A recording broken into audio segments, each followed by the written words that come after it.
নমস্কার বন্ধুরা, গল্পের ডালি বাই শুভ গল্পের আসরে আপনাদের সকলকে স্বাগত জানাই। বন্ধুরা, আজ আপনাদের জন্য থাকছে সৈয়দ মুস্তাফা সিরাজের লেখা রহস্য গল্প তিব্বতী গুপ্তবিদ্যা। গল্প পাঠ, সাউন্ড ডিজাইনিং এবং স্পেশাল এফেক্টে আমি শুভ। গল্প শুরু করার আগে আপনাদের কাছে আমার একান্ত অনুরোধ, এই চ্যানেলে যারা নতুন বা যারা এখনও চ্যানেলটি সাবস্ক্রাইব করেননি তারা অবশ্যই চ্যানেলটি সাবস্ক্রাইব করে আমার সঙ্গে থাকুন।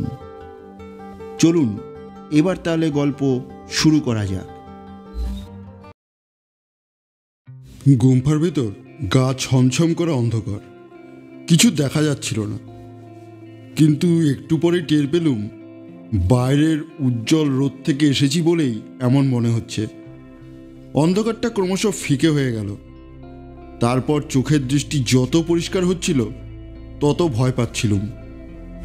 চৌকো বিশাল ঘরের ভেতর দুধারে দাঁড়িয়ে আছে যত সব ভয়ঙ্কর চেহারার মূর্তি। বিদঘুটে মূর্তিগুলো চোখ কটমট করে এমন ভঙ্গিতে আমার দিকে তাকিয়ে আছে যেন আর এক পা বাড়ালেই ঝাঁপিয়ে পড়বে আমার উপর। চোখের দৃষ্টি যখন একেবারে পরিষ্কার হয়ে গেল তখন মূর্তিগুলোকে জীবন্ত মনে হলো, এমনকি যেন তাদের ঘন ঘন শ্বাস প্রশ্বাসের চাপা শব্দও কানে শুনতে পেলুম। এই নির্জন পাহাড়ি গুম্ফায় খেয়াল বসে একা ঢুকে পড়াটা ঠিক হয়নি। সত্যের খাতিরে বলবো, আমি কিন্তু ভীতু লোক নই, ভূত প্রেত বিশ্বাস করি না। জীবনে কত সাংঘাতিক অবস্থায় পড়েছি, কিন্তু বুদ্ধিশুদ্ধি গুলিয়ে ফেলিনি। আজ ওই গুম্ফার ভেতর আমার জ্ঞান বুদ্ধি যেন গুলিয়ে যাচ্ছিল।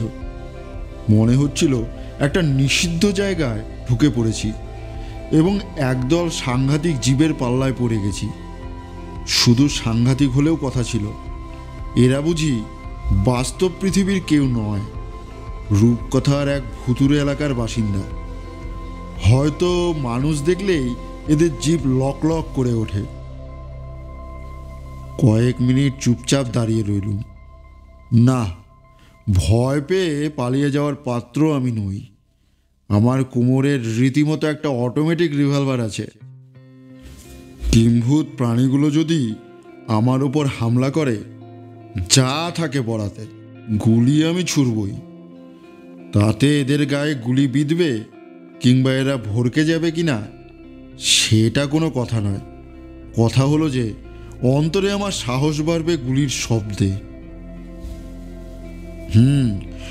ভয়ের সময় শব্দ একটা শক্তিশালী ব্যাপার। রাত বিরতে একা কোথাও ভয় পেলে নিজের কাশির শব্দ কিংবা চেঁচিয়ে কথা বলা অথবা গান করা মোক্ষম কাজ দেয়, সাহস ফিরে আসে, তাই না? মেজর হরগোবিন্দ সিং আমাদের দুজনের কাছে সায় চেয়ে একটু হাসলেন। আমি সায় দিয়ে বললুম, ঠিকই বলেছেন। তা আপনি কি সত্যি সত্যি রিভলভার থেকে গুলি ছুড়লেন? আপনার মাথা খারাপ? ব্যাপারটা আসলে যাকে বলে হ্যালুসিনেশন। মনের ভুল থেকেই চোখের ভুল আর কানের ভুল।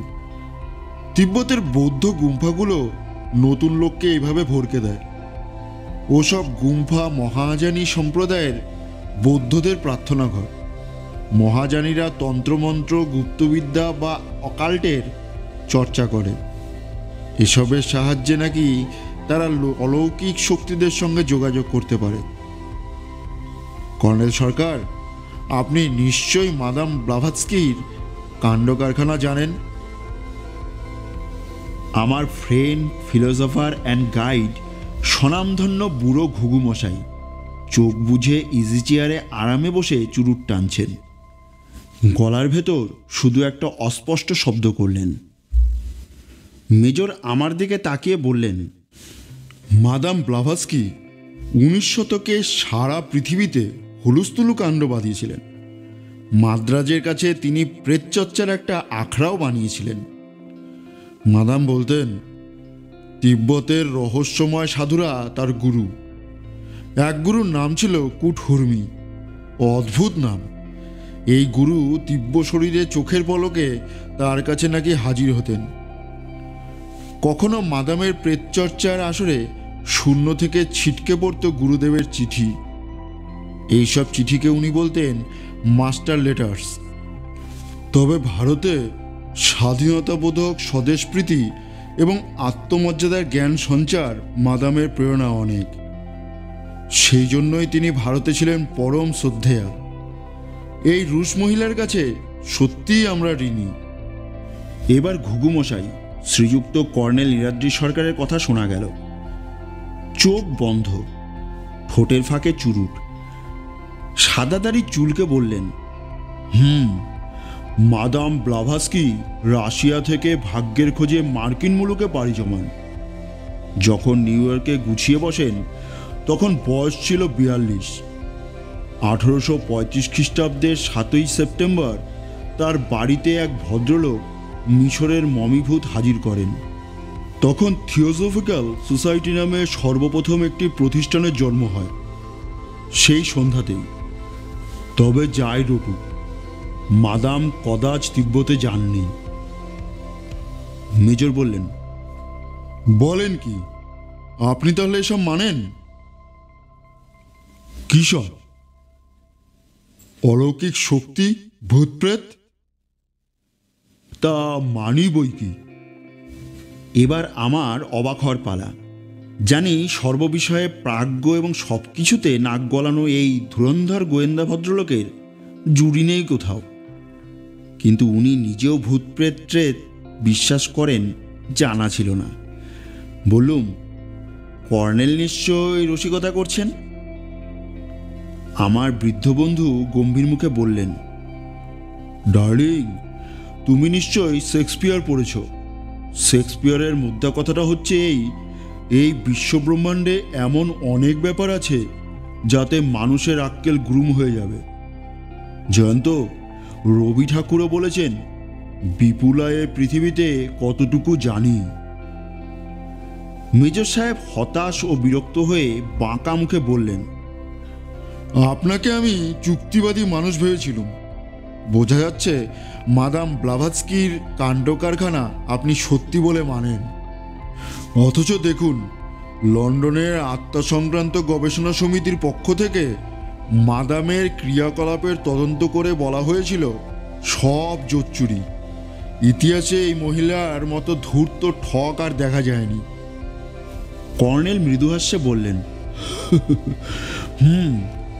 লন্ডনের এই সমিতির সদস্য ছিলেন ববি টেনিসন, উইলিয়াম জেমস প্রমুখ বিখ্যাত ব্যক্তি।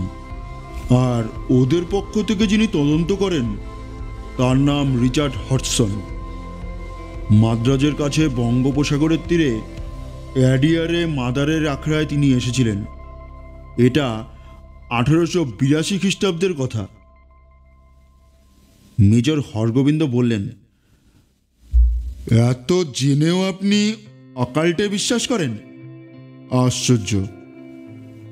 তারপর যেন ক্রুদ্ধ হয়ে উঠে দাঁড়ালেন। টুপিটি মাথায় চাপিয়ে এবং ছড়িটি তুলে নিয়ে ভদ্রতাসূচক বিদায় সম্ভাষণ না করেই ঘর থেকে গটগট করে বেরিয়ে গেলেন। কর্নেল বললেন, জয়ন্ত, দরজাটা বন্ধ করে এসো, শুয়ে পড়া যাক। আদেশ পালন করে এসে বললুম, লোকটা ভারী অভদ্র তো।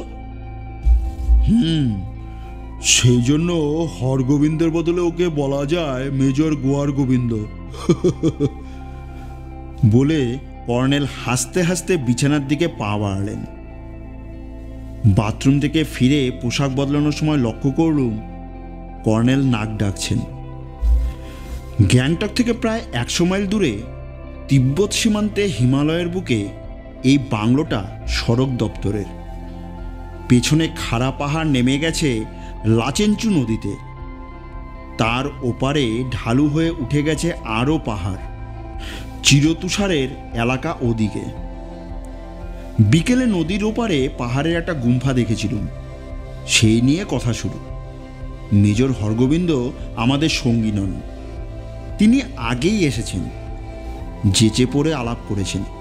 ওনারা দুজনেই সমর বিভাগের লোক, দুজনেই রিটায়ার করেছেন। অতএব দুজনের মধ্যে ভাব হতে দেরি হয়নি। কিন্তু যেভাবে চোটে মোটে চলে গেলেন, আমার বিশ্বাস কাল সকাল থেকে উনি আর কর্নেলের মুখ দর্শনও করবেন না। কাল সকালে তিনজনে মিলে নদী পেরিয়ে ওই গুম্ফা দেখতে যাওয়ার কথা। মনে হচ্ছে মেজর যদি যান, অন্য সময় একা একা যাবেন।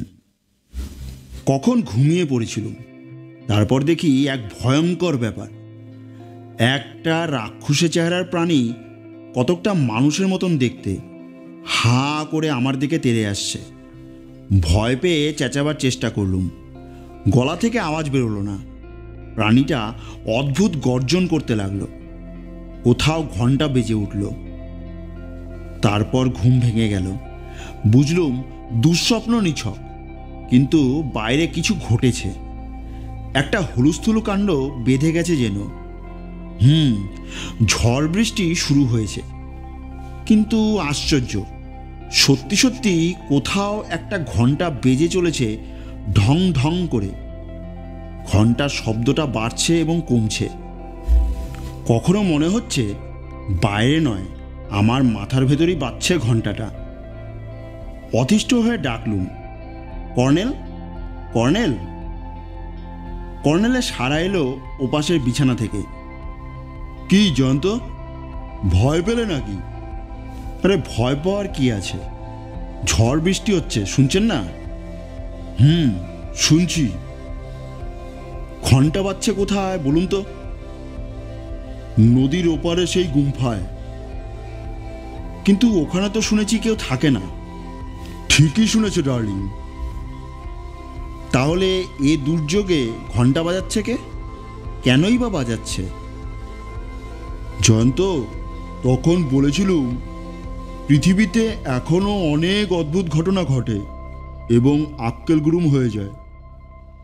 বিরক্ত হয়ে বললুম, তাহলে ভূতে ঘন্টা বাজাচ্ছে বলতে চান? কর্নেল যেন আপন মনে বললেন, ঝড় বৃষ্টি দুর্যোগের রাতেই ওরা জেগে ওঠে। যত অশরীরী অতৃপ্ত আত্মারা এই গুম্ফায় গিয়ে প্রার্থনা করে। ওরা মুক্তি চায়, নিছক মুক্তি নয়, বৌদ্ধ ধর্ম যাকে বলে মহাপরিনির্বাণ। তারপর তার জন্ম নেই, জরা ব্যাধি নেই, মৃত্যু নেই। আহা, সে কি খাসা অবস্থা! তারপর আচমকা ওর নাক ডাকা শুরু হলো ফের। আমার আর ঘুম হলো না। ঝড়ের দাপটে বাংলোটা কেঁপে উঠছিল। ভয় হচ্ছিল উড়িয়ে নিয়ে 1000 ফুট গভীর নদীতে ফেলে দেবে। আর সেই অদ্ভুত ঘণ্টার শব্দ একটানা শোনা যাচ্ছিল, কখনো মৃদু, কখনো তীব্র। এমন অস্বস্তিকর রাত জীবনে আসেনি। সকালে ঘুম ভেঙে দেখি গোয়েন্দা প্রবর যথারীতি প্রাতঃভ্রমণে বেরিয়েছেন।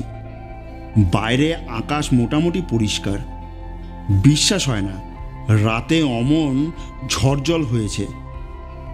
তবে গাছপালা ঝোপঝাড়ের রং খুলে গেছে। একটু পরে কর্নেল ফিরলেন, বললেন, দুঃসংবাদ ডার্লিং, লাচেঞ্চু নদীতে রাতারাতি জল বেড়ে গেছে। জল না কমলে ওপারের গুম্ফা দেখতে পাওয়া যাবে না। তবে তার চেয়েও দুঃসংবাদ, আমাদের মেজর সাহেবের পাত্তা নেই। চৌকিদার যা বলল তা ভারী অদ্ভুত। বেডটি দিতে গিয়ে দেখে ওর ঘরের দরজা খোলা, বিছানা লণ্ডভণ্ড, মেঝে এক পাটি আর দরজার কাছে এক পাটি স্লিপার পড়ে আছে। কেউ বা কারা তাকে জবরদস্তি ধরে নিয়ে গেছে। সে কি বলে হন্তদন্ত হয়ে পা বাড়ালুম। কর্নেল আমার হাত ধরে বাধা দিয়ে বললেন, ঝুট ঝামেলায় গিয়ে লাভ কি জয়ন্ত? চৌকিদার থানায় গেছে, পুলিশ এসে ও নিয়ে মাথা ঘামাক। বরং চলো বাজারের দিকে গিয়ে কোথাও ব্রেকফাস্ট করা যাক, খুব খিদে পেয়েছে। পুলিশ তো আমাদেরও জিজ্ঞেস করবে। যখন করবে যা জানি বলবো। এখন চলো, খালি পেটে কেবল ভাবনা বাড়ে। পা বাড়িয়ে বললুম, কিন্তু আমরা তো কিছু জানি না এ ব্যাপারে। কর্নেল দরজায় তালা এঁটে বললেন, নদীর ধারে এক জায়গায় দেখলুম পাথরের গা বেয়ে অজস্র অর্কিড গজিয়েছে। এসব অর্কিডের এখন ফুল ফোটে। অবিশ্বাস্য সে দৃশ্য ডার্লিং। ফুলের ওপর ঝাঁকে ঝাঁকে প্রজাপতি উঠছে। নীল পাখনায় কালো ফুটকিওয়ালা এক জাতের প্রজাপতি দেখলুম। আমার সংগ্রহে এই প্রজাপতি নেই। আঁতকে উঠে বললুম, সর্বনাশ, আমি আপনার পেছন পেছন ছুটোছুটি করে বেড়াতে পারবো না বলে দিচ্ছি। মেজরের ঘরটা বাংলোর পেছন দিকে, গেট থেকে দেখা যায় না। খুব কৌতূহল ছিল, কিন্তু কর্নেল যেন তা টের পেয়েই আমার কাঁধ ধরে একরকম ঠেলে নিয়ে চললেন। ঘোরালো পথ ধীরে ধীরে নেমেছে উপত্যকার সমতলে। পিচের রাস্তায় কিছুটা হেঁটে বাজারে পৌঁছলুম। ছোট বাজার, ভিড়ভাট্টা নেই। একটা চায়ের দোকানে দাঁড়িয়ে দাঁড়িয়ে খেয়ে নিলুম আমরা। তারপর ডাইনে একটা সবুজ ঘাসে ঢাকা মাঠ পেরিয়ে যেখানে পৌঁছলাম, সেখানে অজস্র পাথর এলোমেলো পড়ে আছে, যেন কোনো ঐতিহাসিক প্রাসাদের ধ্বংসাবশেষ। পাথরগুলোর ভেতর দিয়ে সংকীর্ণ পায়ে চলা পথ। নদীর ধারে পৌঁছলে কর্নেল এদিক ওদিক দেখে নিয়ে হঠাৎ চাপা গলায় বললেন, বসে পড়ো, বসে পড়ো।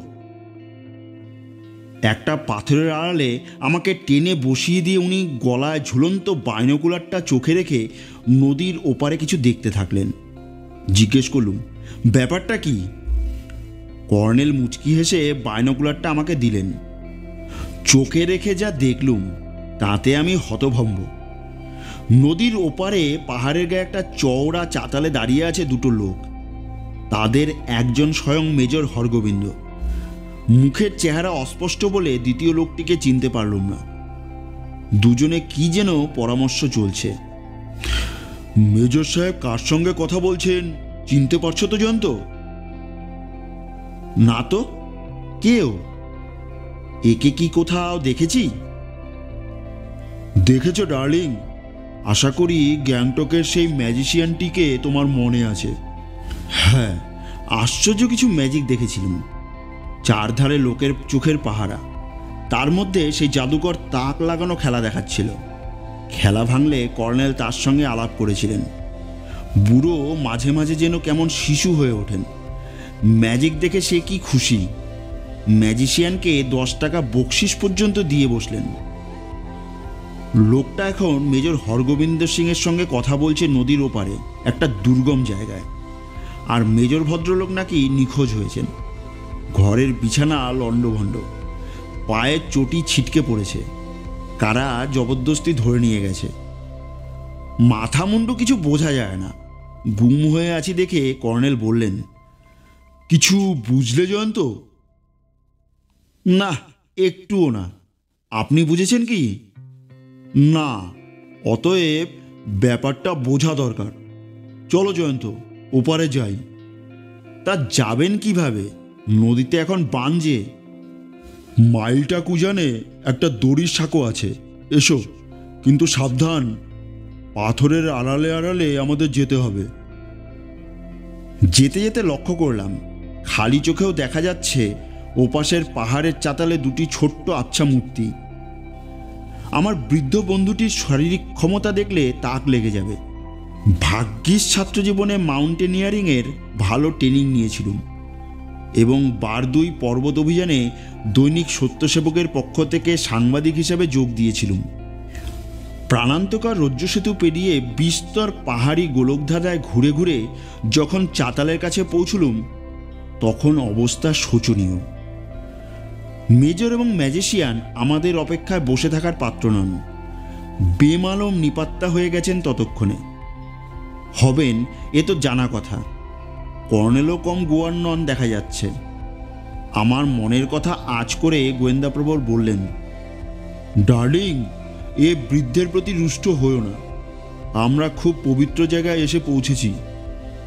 হেরোর বৎস, ওই সেই রহস্যময় গুম্ফা যেখানে ঝড়ের রাতে ঘণ্টা বাজে। ঘুরে দেখি, আরে তাই তো, ডাইনে একফালি রাস্তার মাথায় গুম্ফা দেখা যাচ্ছে। আমরা উত্তর ঘুরে পূর্বে এসেছি। ওপারে পশ্চিমে আমাদের বাংলোটাও দেখা যাচ্ছে। কর্নেল চাতালের মতো জায়গাটায় চোখ বুলিয়ে বললেন, চলো আমরা গুম্ফার দিকে যাই। এবেলা আমরা গুম্ফার লামা মহোদয়ের আতিথ্য নেব। ভেবো না, ওরা খুব অতিথিবৎসল। এদিকটায় গাছপালা নেই বললেই চলে, কিছু ঝোপঝাড় আছে। গুম্পার সামনে প্রকাণ্ড এক রঙিন প্রার্থনা চক্র, মন্ত্র খোদাই করা আছে। দেখে মনে হলো 1000 বছরের পুরনো। কাঠের বারান্দায় উঠতেই এক পৌর লামা হাসি মুখে হিন্দিতে বললেন, আরে আইয়ে আইয়ে, কাহা সে আয় আপ লোগ। আলাপ পরিচয়ের পর ভেতরে নিয়ে গেলেন। চৌকো প্রশস্ত ঘর, সামনে বেদির ওপর বিশাল বুদ্ধমূর্তি, কিন্তু দুধারে দেওয়াল ঘেঁষে দাঁড় করানো মূর্তিগুলো দেখে চমকে উঠলুম। মেজর সাহেব ঠিক এমনই বর্ণনা দিয়েছিলেন মনে পড়ল। বিকট সব মূর্তি সার বেঁধে দাঁড়িয়ে আছে। ছাদের ওপর দিক থেকে সূর্যের আলো এসে পড়েছে ঘরে, নইলে অন্ধকার জমে থাকত। পাশের একটা ঘরে নিয়ে গেলেন লামা। আমরা মেঝেয় বসলুম।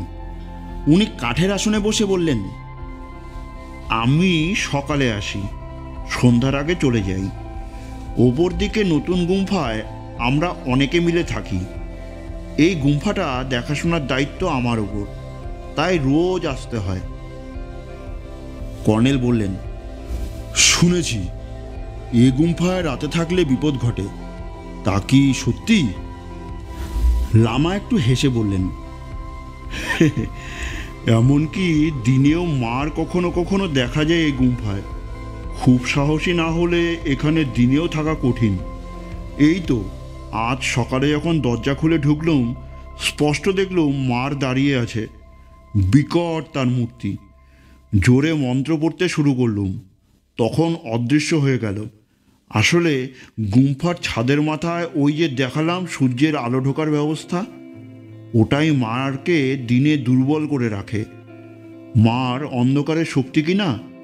যাকগে, আপনারা ক্ষুধার্ত, আপনাদের সেবার অনুমতি দিন। লামা একটা বেতের ঝুড়ি থেকে চাপাটি, দুধ আর ফল বের করলেন। খিদে পেয়েছিল প্রচণ্ড। গোগ্রাসে খেলুম। কোনার দিকে ফায়ার প্লেসও রয়েছে, সেখানে আগুনের কুণ্ড জেলে চা তৈরি করলেন লামা। চা খেয়ে ক্লান্তিটা চলে গেল। কর্নেল বললেন, আপনাদের প্রার্থনা ঘরটা একবার দেখতে চাই। লামা বললেন, নিশ্চয়ই, চলুন, আমি এখন ও ঘরে প্রার্থনায় বসব। প্রার্থনা ঘরে ঢুকেই লামা হঠাৎ চমকে উঠলেন। তারপর কাঁপা কাঁপা গলায় মন্ত্র পড়তে থাকলেন। কর্নেল আমার কানের কাছে ফিসফিস করে বললেন, দেখতে পাচ্ছ জয়ন্ত? সূর্য নিশ্চয়ই পশ্চিমে একটু ঢলেছে। ছাদের সেই জায়গাটা দিয়ে রোদ সোজাসুজি ঢুকছে না, তার ফলে ঘরের ভেতরটা এখন অস্পষ্ট।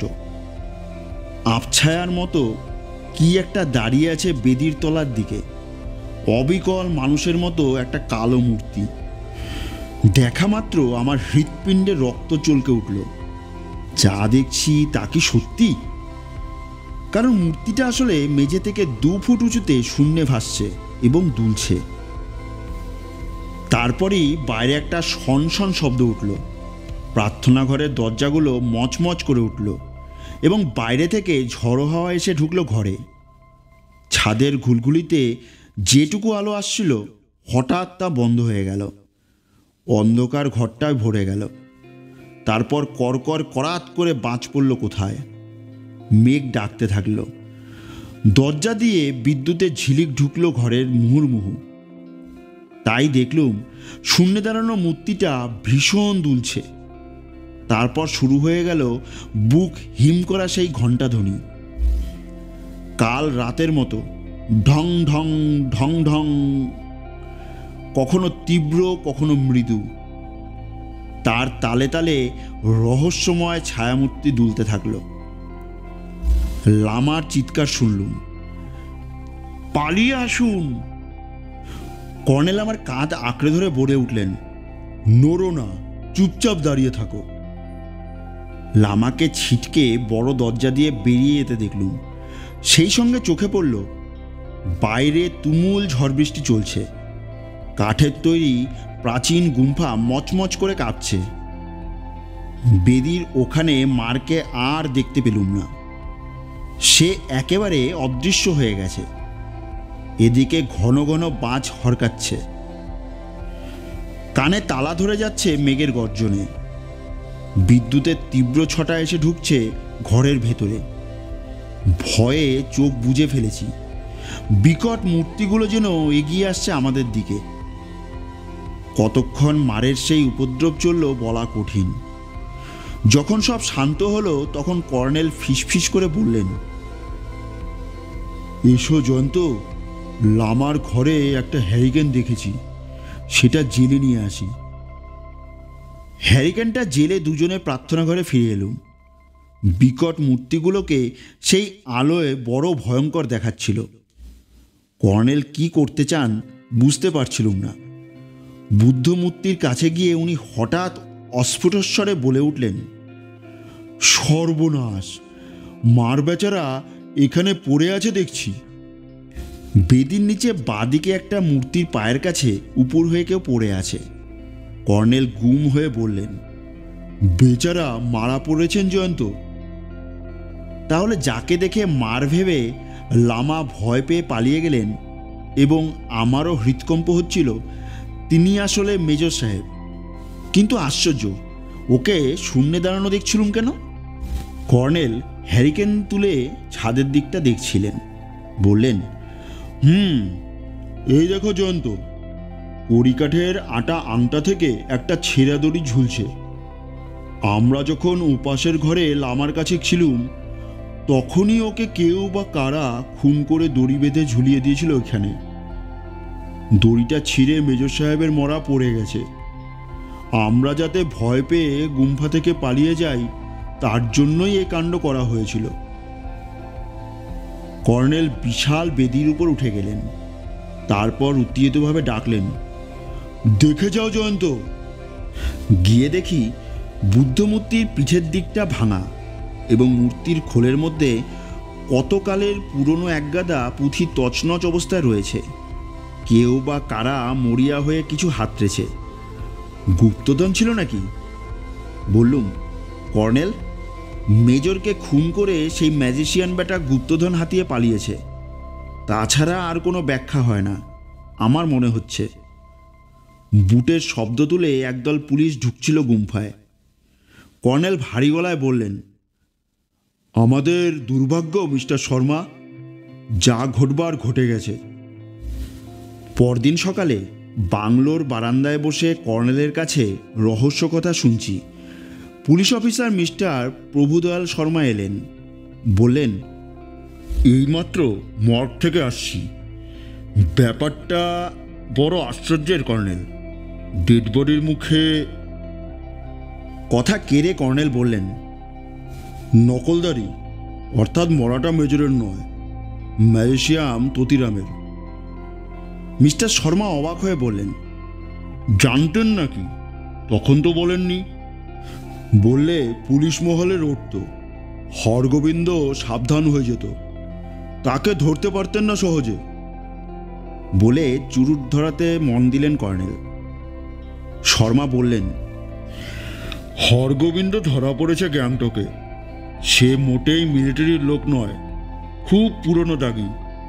ততিরামের কাছে তিব্বতী গুপ্তবিদ্যার পুঁথি ছিল একটা, তাতে এই গুম্ফার বুদ্ধমূর্তির ভেতরে একটা পদ্মরাগ মণির হদিশ ছিল। ততিরামের একা সাহস হয়নি, তাই হরগোবিন্দের সাহায্য নিয়েছিল।